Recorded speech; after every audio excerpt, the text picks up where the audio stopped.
Can you describe the Giants' just ended season, the previous season, in just one word? Difficult. Difficult. Why difficult? Mainly because, we go into the season, we had a lot of injuries that kind of depleted our team early on, and it's a struggle to build continuity with guys that haven't played a lot or guys that we get from other teams that haven't really been integrated into our program. So it's tough to win games that way, but we did our best, and we started the season off rather difficultly, but we ended it well. But it was too little, too late at the end. All right, too little, too late. Let's just look ahead to next season. You got any thoughts about where we can see you play? Like, are you going to a Super Bowl? That's always the plan. Our plan is to always play in the Super Bowl, but we know we got 16 games right before then and the playoffs after that. So we're excited about what's to come. We got some things to take care of as far as players and things like that are concerned, but we definitely are excited about next season for sure. Is it exciting to be playing for the coach and playing with Eli?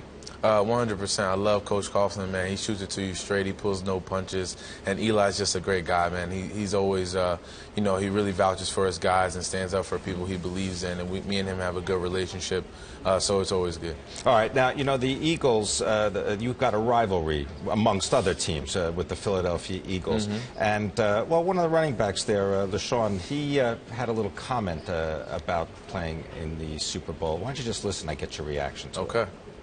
Oh, the time is coming. I think in these next 5 years, we should get a couple rings. I mean, we have the talent, we have the coach, we have the players and the attitude. We all have that same dream and the same goals. All right, that was LaShawn McCoy of the Philadelphia Eagles. Got any thoughts for him?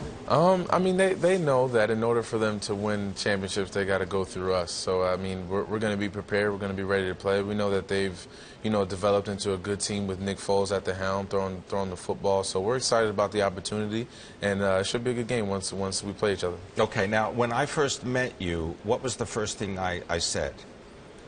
You said I was surprised that I wasn't bigger than what I normally was. Okay, and you say everybody says this to you. If I had a nickel for it, I'd be a rich man right now. Okay, but what I do notice is your hands are special. What is special? I mean, you're a wide receiver. Mm-hmm. Your job is to catch the ball. Is this always the position you wanted to play? It was. I played running back early on in my football career in Little League and things like that, just to kind of get me acclimated and get the ball in my hands as much as possible. But once I found out what a receiver was and how they ran routes and the intricacies of it, I always wanted to be a wide receiver, and I think my hands kind of just contribute to that. Your hand, I mean, I got to say, those are like magic hands, right? I would like to think so. Okay, now, when you just described this idea of running patterns and following plays, what's the focus that you have to dedicate at the beginning of every play? Because it's not just you're going to play the whole game. It's you start and you come back to the line. You start, you come back to the line. It's very focused. I think coming out to the line, you have to, once you get the play in your head, you have to know what you're running and then look out at the defense and see what they're giving you. And this is all within a 8 to 9 second period, 10-second period that you have to kind of dissect what you're going to do before you do it against the opposing defense. And it's always a struggle sometimes, but sometimes you can get it and you pick it up rather quickly and you can run your route and have a step ahead of your opponent without them even knowing. All right, so it's almost like improvisation. You got to be good at improv. I want to drag you over to the world of entertainment a little bit with that. Jay-Z, what are you up to? What are you doing with him? I'm signed to his, as an athlete, I'm signed to his agency for on-the-field work and things of that nature, and it's been great. It's been, to have a guy like Jay-Z be able to pick up your phone calls and you can just pick his brain and talk to him about whatever's under the sun. And at this point, it's always good, and it's always good to have a person like that on your side. Is that a different kind of relationship than you are used to with agencies and representation? Not really. I mean, I've always had a good rapport with my agent, and I can always pick up the phone and call them whenever I want. It just so happens that this time, it happens to be someone who sold, a couple million records and things of that Imagine nature. that, right? Exactly. Not so bad. Exactly. On the field, a lot of talk about what is said between players and their attitudes. I'm wondering if you could just give us your reaction to whether, the certain foul language that's used on the field, should it be banned? I mean, what's the general feeling among the players? You know these guys. I think as far as on the field is concerned, I think it's something that, that's kind of our fraternity out there. That's kind of a chance where we get to, we don't get to see the guys across from us all the time. So we obviously have a ton of respect for each other, but being out there, that's kind of our fraternity. And we, you know, internally between ourselves and other players, we should be able to say what we like to say, as long as we're not disrespecting the referees, as long as we're not saying anything derogatory to another player.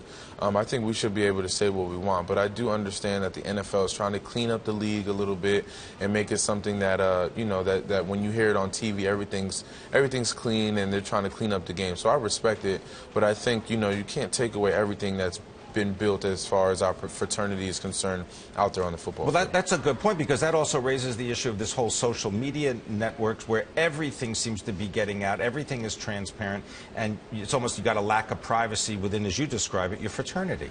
Exactly. It's something that's, you know, with social media, nothing's safe. Nothing's hidden. Nothing's discreet. Everything's out there. It's going to be viral. It's like people talking about your salary, right? Exactly. I mean, what did you sign? You signed for $43 million? I signed for $48 million. $48 million. I'm sorry. I took away the $5 million. I beg your pardon. On Twitter, if we go on Twitter, that number would be there. You right? know what I mean? So 40. But isn't that? Don't you feel a little bit like that's an invasion of your privacy? I do, and it's something that you can't escape from. I mean, when you play for a team in a market like New York City, that stuff is going to be open book. You're gonna, you know, people are going to know that information. Right. And you just have to understand that it comes with the territory, and you just got to roll with the punches. Right. You're not going to put that genie back in the bottle.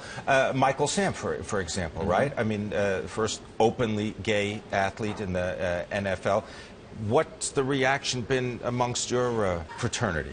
I think it's been a fairly positive reaction. I think it's only, well, I knew personally it was only a matter of time before someone came out, and I think for him to come out prior to entering the NFL kind of benefits him, because he doesn't have to feel awkward or feel weird when he's in our locker room. It's all out in the open, and you know, he's been on a football team long enough to know how to conduct himself and how to be a teammate. You know, and it shouldn't be a hard transition for him, and it's, you know, it's all good in my book.